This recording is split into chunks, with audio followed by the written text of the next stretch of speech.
दोस्तों नमस्कार। हमारे चैनल देव शक्ति में एक बार फिर से आपका हार्दिक स्वागत है। आज हम और आप गरुड़ पुराण का अध्याय 9 देखेंगे। जिन भाई बहनों ने पिछले अध्याय नहीं देखे हैं वो कृपया ज़रूर देखें, लिंक डिस्क्रिप्शन में दिया गया है। आप सभी से अनुरोध है हमें सहयोग करें, हमारे चैनल को लाइक शेयर एवं सब्सक्राइब ज़रूर करें जिससे कि हमारी हर वीडियो का नोटिफिकेशन आपको सबसे पहले मिल सके जैसे ही हम वीडियो अपलोड करें। धन्यवाद। मरणासन्न व्यक्तियों के निमित्त किए जाने वाले कृत्य। गरुड़ जी बोले, हे प्रभु, आपने आतुरकालिक दान के संदर्भ में भली भांति कहा। अब म्रियमाण मरणासन्न व्यक्ति के लिए जो कुछ करना चाहिए उसे बताइए। श्री भगवान ने कहा, हे ताक्ष्य, जिस विधान से मनुष्य मरने पर सद्गति प्राप्त करते हैं, शरीर त्याग करने की उस विधि को मैं कहता हूं, सुनो। कर्म के संबंध से जब प्राणी अपना शरीर छोड़ने लगता है तो उस समय तुलसी के समीप गोबर से एक मंडल की रचना करनी चाहिए। वहां उस मंडल के ऊपर तिल बिखेर कर कुशों को बिछाएं। तदंतर उनके ऊपर श्वेत वस्त्र के आसन पर शालिग्राम शिला को स्थापित करें। जहां पाप, दोष और भय को हरण करने वाली शालिग्राम शिला विद्यमान है, उसके सन्निधान में मरने से प्राणी की मुक्ति सुनिश्चित है। जहां जगत के ताप का हरण करने वाली तुलसी वृक्ष की छाया है, वहां मरने से सदैव मुक्ति ही होती है, जो मुक्ति दानादि कर्मों से दुर्लभ है। जिसके घर में तुलसी वृक्ष के लिए स्थान बना हुआ है, वह घर तीर्थ स्वरूप ही है, वहां यम के दूत प्रवेश नहीं करते। तुलसी की मंजरी से युक्त होकर जो प्राणी अपने प्राणों का परित्याग करता है, वह सैकड़ों पापों से युक्त हो तो भी यमराज उसे देख नहीं सकते। तुलसी के दल को मुख में रखकर तिल और कुश के आसन पर मरने वाला व्यक्ति पुत्रहीन हो तो भी निसंदेह विष्णुपुर को जाता है। तीनों प्रकार के तिल, काले, सफेद और भूरे, कुश और तुलसी, ये सब म्रियमाण प्राणी को दुर्गति से बचा लेते हैं। अतः मेरे पसीने से तिल पैदा हुए हैं, अतः वे पवित्र हैं। असुर, दानव और दैत्य तिल को देखकर भाग जाते हैं। हे ताक्ष्य, मेरे रोम से पैदा हुए दर्भ, कुश मेरी विभूति हैं, इसलिए उनके स्पर्श से ही मनुष्य को स्वर्ग की प्राप्ति होती है। कुश के मूल में ब्रह्मा, कुश के मध्य में जनार्दन और कुश के अग्रभाग में शंकर, इस प्रकार तीनों देवता कुश में स्थित रहते हैं। इसलिए कुश, अग्नि, मंत्र, तुलसी, ब्राह्मण और गौ ये बार बार उपयोग किए जाने पर भी निर्माल्य नहीं होते। पिंडदान में उपयोग किए दर्भ, प्रेत के निमित्त भोजन करने वाले ब्राह्मण, नीच के मुख से उच्चरित मंत्र, नीच संबंधी गाय और तुलसी तथा चिता की आग, ये सब निर्माल्य अर्थात अपवित्र होते हैं। गोबर से लीपी हुई और कुश बिछाकर संस्कार की हुई पृथ्वी पर आतुर मरणासन्न व्यक्ति को स्थापित करना चाहिए।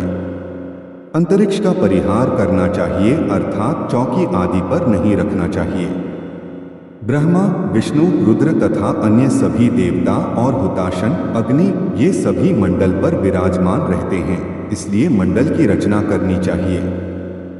जो भूमि लेप रहित होती है, अर्थात मलमूत्र आदि से रहित होती है, वह सर्वत्र पवित्र होती है, किंतु जो भूमि भाग कभी लीपा जा चुका है या मलमूत्र आदि से दूषित है, वहां पुनः लीपने पर उसकी शुद्धि हो जाती है।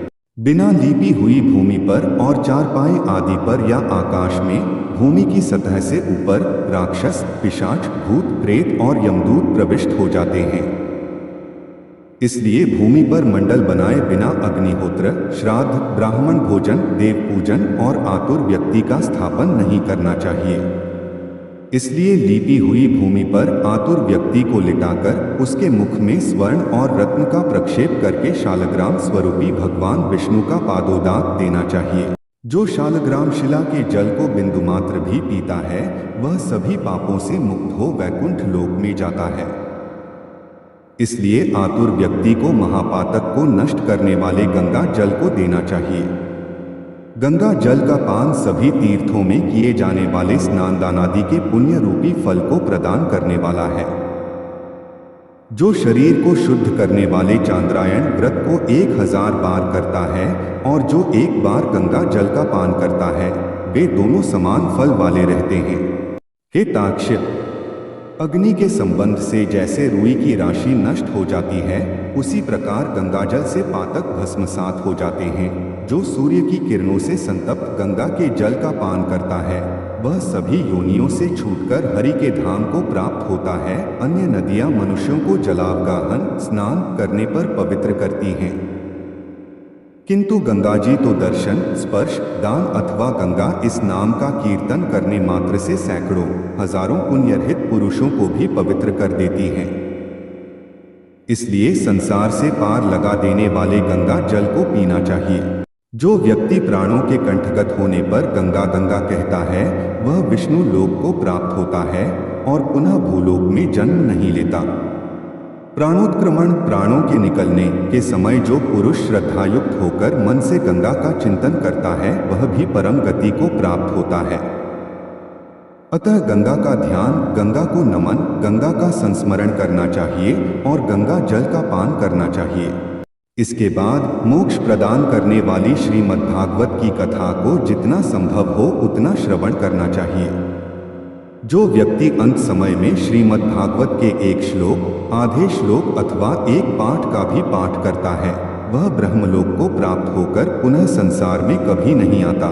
ब्राह्मण, क्षत्रिय और वैश्य को मरण काल में वेद और उपनिषदों का पाठ तथा शिव व विष्णु की स्तुति से मुक्ति प्राप्त होती है। हे खग, प्राण त्याग के समय मनुष्य को अनशन व्रत अर्थात अन्न तथा जल का त्याग करना चाहिए और यदि वह विरक्त विजन्मा हो तो उसे आतुर संन्यास लेना चाहिए। प्राणों के कंठ में आने पर जो प्राणी मैंने संन्यास ले लिया है, ये कहता है, वह मरने पर विष्णु लोक को प्राप्त होता है, पुनः पृथ्वी पर उसका जन्म नहीं होता। इस प्रकार हे खग, जिस धार्मिक पुरुष के आतुरकालिक पूर्वोक्त कार्य संपादित किए जाते हैं, उसके प्राण ऊपर के छिद्रों से सुखपूर्वक निकलते हैं। मुख, दोनों नेत्र, दोनों नासिकारंध्र तथा दोनों कान, ये 7 ऊपर के द्वार छिद्र हैं। इनमें से किसी द्वार से सुकृति पुण्यात्मा के प्राण निकलते हैं और योगियों के प्राण तालुरंध्र से निकलते हैं। अपान से मिले हुए प्राण जब पृथक हो जाते हैं, तब प्राणवायु सूक्ष्म होकर शरीर से निकलता है। प्राणवायु रूपी ईश्वर के निकल जाने पर काल से आहत शरीर निराधार वृक्ष की भांति गिर पड़ता है। प्राण से मुक्त होने के बाद शरीर तुरंत चेष्टा शून्य, घृणित, दुर्गंधयुक्त, अस्पृश्य और सभी के लिए निंदित हो जाता है। इस शरीर की कीड़ा, विष्ठा तथा भस्मरु, ये 3 अवस्थाएं होती हैं।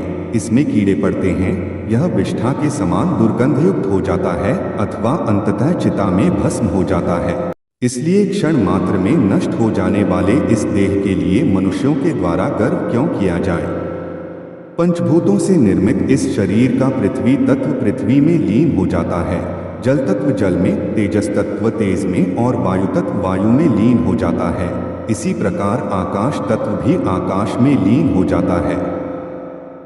सभी प्राणियों के देह में स्थित रहने वाला सर्वव्यापी शिवस्वरूप नित्य मुक्त और जगत साक्षी आत्मा अजरमर है। सभी इंद्रियों से युक्त और शब्द आदि विषयों से युक्त मृत व्यक्ति की देह से निकला जीव कर्मकोश से समन्वित तथा काम और रोगादि के सहित पुण्य की वासना से युक्त होकर अपने कर्मों के द्वारा निर्मित नवीन शरीर में उसी प्रकार प्रवेश करता है जैसे घर के जल जाने पर गृहस्थ दूसरे नवीन घर में प्रवेश करता है। तब किंकिनी जाल की मालाओं से युक्त विमान लेकर सुंदर चामरों से सुशोभित देवदूत आते हैं। धर्म के तत्व को जानने वाले बुद्धिमान धार्मिक जनों के प्रिय वे देवदूत कृतकृत्य इस जीव को विमान से स्वर्ग ले जाते हैं।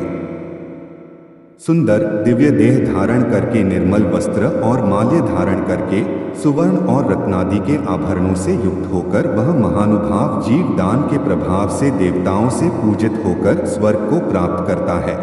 इस प्रकार गरुड़ पुराण के अंतर्गत सारोद्धार में म्रियमाण कृत्य निरूपण नामक 9वां अध्याय पूरा हुआ।